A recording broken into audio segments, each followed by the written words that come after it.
My name is Steve Forrest. I've been a golf course architect with Arthur Hills, Steve Forrest and Associates, Hills and Forrest, now Hills Forrest Smith in Toledo, Ohio for some 42 years. I was involved with the construction drawing preparation on the original 18 at Foxfire back in the early to mid 80s, and kind of a special place in my heart for Foxfire. It was one of the first projects that I worked on as an intern and young associate with Arthur.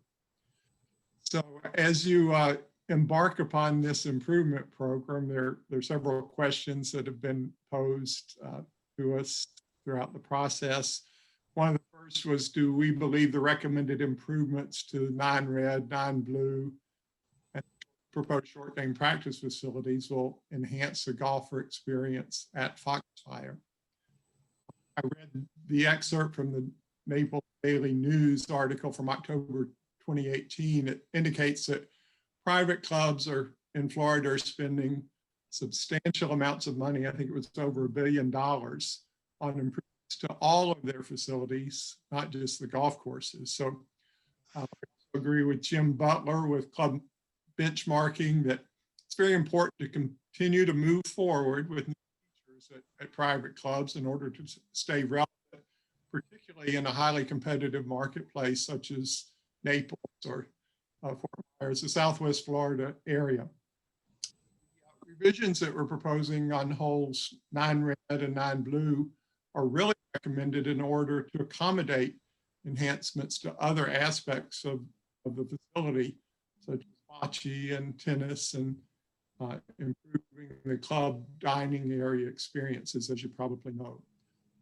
While many of the individual golf holes, or most of the individual golf holes at Foxfire, are very strong in terms of their beauty and challenge, playability, and certainly environmental harmony, I have to say the club's practice facilities have become substandard at this point.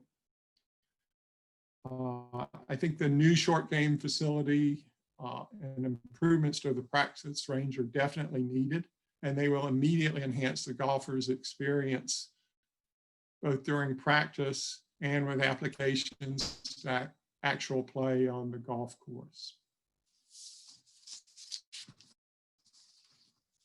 I was asked to share examples of how these types of improvements have had some of the other projects that we may have designed throughout my career, our history as a firm.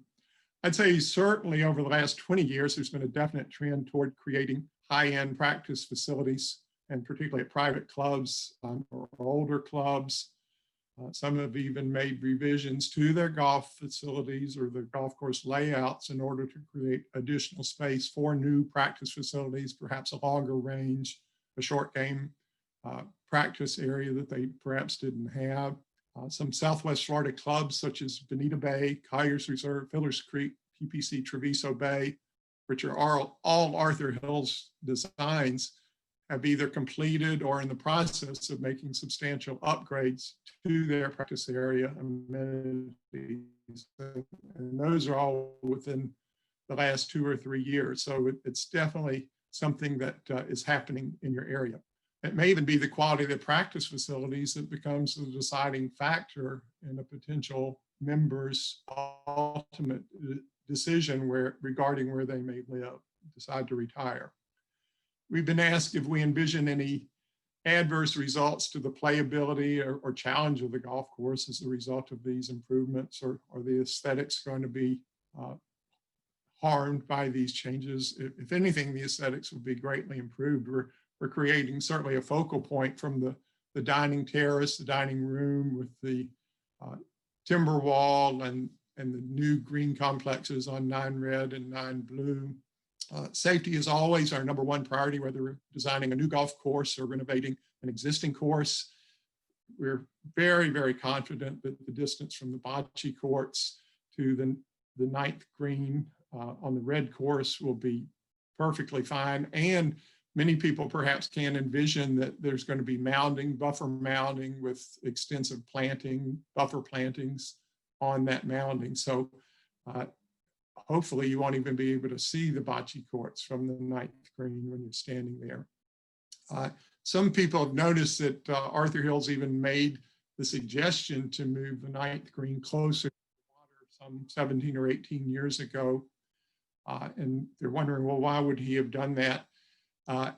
Over the years, we certainly get better with our design. And I think Mr. Hill saw an opportunity to strengthen the shot values on the hole for better players. And how do we do that? We do that by moving the target as close to the water as possible. So you may be thinking, well, that makes it a lot harder for higher handicappers, but not really, because when we move that green to the left, it creates more bailout space to the right, so that if you don't want to take on the challenge of the water, you can finish over in an extended collar or collection area and perhaps even putt the ball onto the green.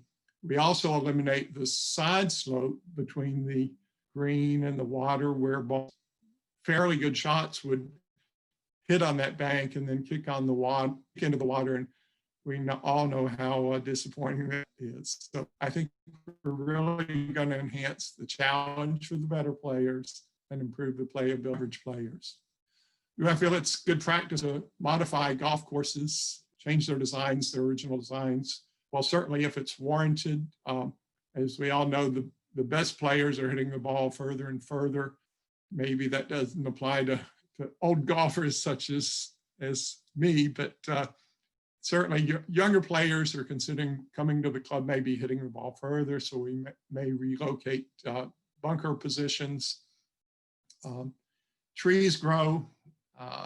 Outside influences such as the addition of amenities can play a role in a renovation, as they are now at Foxfire. Perhaps there's some other questions that you'd want to ask